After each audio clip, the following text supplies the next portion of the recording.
दिया था भगवान ने। अपने भाई की मृत्यु का बदला लेने के लिए हिरण्यकशिपु ब्रह्मदेव की तपस्या करने के लिए मंदार पर्वत पर चला गया। ओम ब्रह्मदेवाय नमः। ओम ब्रह्मदेवाय नमः। ओम ब्रह्मदेवाय नमः। ओम ब्रह्मदेवाय नमः। हे कश्यप मुनि के पुत्र, उठो, तुम्हारा कल्याण हो। अब तुम अपने तपस्या में सिद्ध हो चुके हो। मैं तुम्हें वरदान देता हूँ, तुम मुझसे जो चाहे मांग सकते हो। हे ब्रह्मदेव, आप मेरा प्रणाम स्वीकार करें। यदि आप मेरी तपस्या से प्रसन्न हैं, तो मुझे आशीर्वाद दीजिए कि मेरी मृत्यु ना तो घर के अंदर हो, ना घर के बाहर, ना दिन में, ना रात में, ना भूमि पे, ना आकाश में। आपकी बनाई हुई दृष्टि का कोई भी प्राणी मुझे ना मार सके। मुझे आशीर्वाद दे ब्रह्मदेव, सारी योगियों और तपस्याओं का फल मुझे ही प्राप्त हो। हे हिरण्यकशिपु, तुमने जो वर मांगे हैं बड़ी ही कठिनाई से प्राप्त होते हैं। तब भी मैं तुम्हें उन्हें प्रदान करता हूँ। तथास्तु। हा हा हा हा हा हा हा। अब मैं अमर हो गया, मुझे कोई नहीं मार सकता।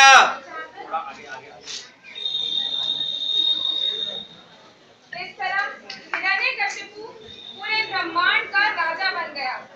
वह किसी से नहीं डरता था। ब्रह्मदेव द्वारा मिले वरदान के कारण उसे किसी देवी देवता का कोई भय नहीं था। वह सबको अपना गुलाम समझता था। जिस पर भी राजा था, वह उसे मार डालता था। इसी वजह से उसका आतंक बहुत बढ़ गया। माफी, माफी महाराज, माफी, माफी महाराज, माफी, माफी महाराज, माफी, माफी। हा हा हा हा हा हा हा। पूरे ब्रह्मांड में कहर बरपाने वाला हिरण्यकशिपु से सभी देवी देवता डरते थे। केवल उसका पुत्र प्रहलाद ही उससे नहीं डरता था। हिरण्यकशिपु के गुरु शुक्राचार्य के 2 पुत्र थे, शन और अमर, जिनके पास उनका पुत्र प्रहलाद पढ़ता था। कुछ समय बाद जब वह गुरुकुल से वापस आया, तो आइए देखें कि उनकी क्या बातचीत हुई।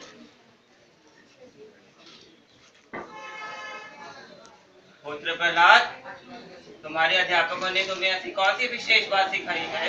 हे पिताजी, जो व्यक्ति द्वंद्वों में फंसा रहता है और यह सोचता है कि यह मेरा और यह मेरे शत्रु का है, उसे चाहिए कि वह गृहस्थ जीवन त्याग कर जंगलों में भगवान की भक्ति करे। इस तरह बच्चों की बुद्धि को भ्रमित कर दिया जाता है। शन, अमर, जी महाराज। ले जाओ प्रहलाद को यहाँ से और इसे राक्षसी विद्या सिखाओ, और ध्यान रहे इसकी बुद्धि भ्रमित ना हो पाए। जी महाराज।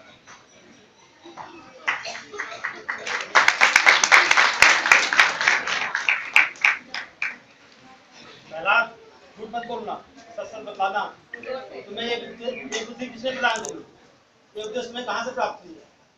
ये सारी बुद्धि और ये सारी विद्या तो मुझे भगवान विष्णु ने दी है, जो हर जीव के हृदय में आसीन है।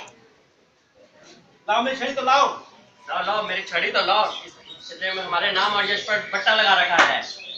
और फिर वे दोनों प्रहलाद को गुरुकुल ले गए। और कुछ समय बाद जब वे वापस आए, तो फिर हिरण्यकशिपु के साथ उनकी क्या बातचीत हुई, आइए देखें। पुत्र प्रहलाद, तुम्हारी गुरु ने तुम्हें क्या सिखाया है? हे पिताजी, श्रवणम कीर्तनम विष्णु स्मरणम पाद सेवनम अर्चनम वंदनम दास्यम साक्ष्यम आत्मनिवेदनम। भगवान विष्णु का श्रवण करना हमें उन्हीं का ही कीर्तन करना चाहिए, उन्हीं का स्मरण करना चाहिए और उन्हें अपना सब कुछ न्योछावर कर देना चाहिए, क्योंकि वही हमारे सब कुछ है। ये क्या बकवास कर रहे हो तुम? सैनिकों, जी महाराज। ले जाओ प्रहलाद को यहाँ से और इसका वध कर डालो। सैनिकों ने प्रहलाद को मारने के लिए उसे पहाड़ से धक्का दे दिया, किंतु उसे भगवान की कृपा से कुछ नहीं हुआ। तलवार से उसे कई यातनाएं दी गई, उसे मारा काटा गया, किंतु भगवान विष्णु की अनन्य कृपा से वह सदा ही रक्षित रहा। किंतु और फिर उसे गुरुकुल भी में ही भेज दिया गया, जहाँ उसने बाकी बच्चों को भी भक्ति सिखा दी। ओम नमो भगवते वासुदेवाय। ओम नमो भगवते वासुदेवाय। ओम नमो भगवते वासुदेवाय। चलो प्रहलाद, खेलने चलो। हाँ हाँ चलो। हाँ, बहुत मजा आएगा प्रहलाद। नहीं, खेलने में अपना समय व्यर्थ नहीं करना चाहिए। हर जीव को 5 वर्ष की ही उम्र से भक्ति करनी चाहिए। खेलने में अपना समय व्यर्थ मत गवाओ। चलो आओ, हम सब मिलकर भक्ति करते हैं। ओम नमो भगवते वासुदेवाय। ओम नमो भगवते वासुदेवाय। ओम नमो भगवते वासुदेवाय। प्रहलाद को ऐसा करता देखकर उसके अध्यापक बहुत ही क्रोधित हो गए। वे बहुत ही दुखी भी हुए कि इतनी चेष्टा करने के बाद भी प्रहलाद अपनी भक्ति से अटक रहा। और तब वो जाकर उन्होंने हिरण्यकशिपु को उसकी शिकायत कर दी, जिसे सुनकर हिरण्यकशिपु क्रोध से लाल हो उठा। मूर्ख, अधर्मी, तूने हमारे कुल को कलंकित कर दिया है। जब मुझे क्रोध आता है तो तीनों लोग कांप उठते हैं। तो तुम्हें इतना भय कैसे आया, इतना बल कैसे आया? हे पिताजी, जिस बल का स्रोत आप मुझसे पूछ रहे हैं, वे तो आपके बल का भी स्रोत है और वे हैं भगवान विष्णु। विष्णु? कौन है ये विष्णु? तो मुझे क्यों नहीं दिखाई देता?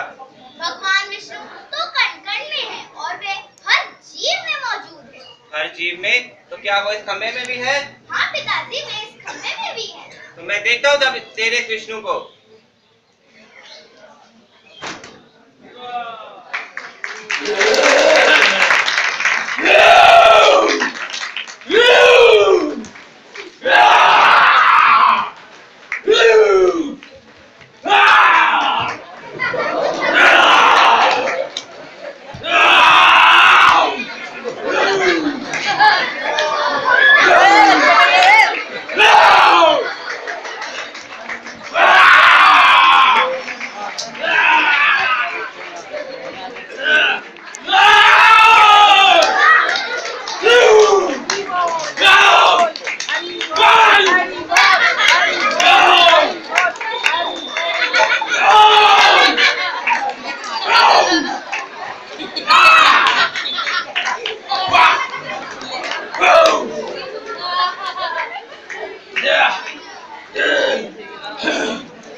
देव जय नरसिंह देव नरसिंह जय नरसिंह देव नरसिंह देव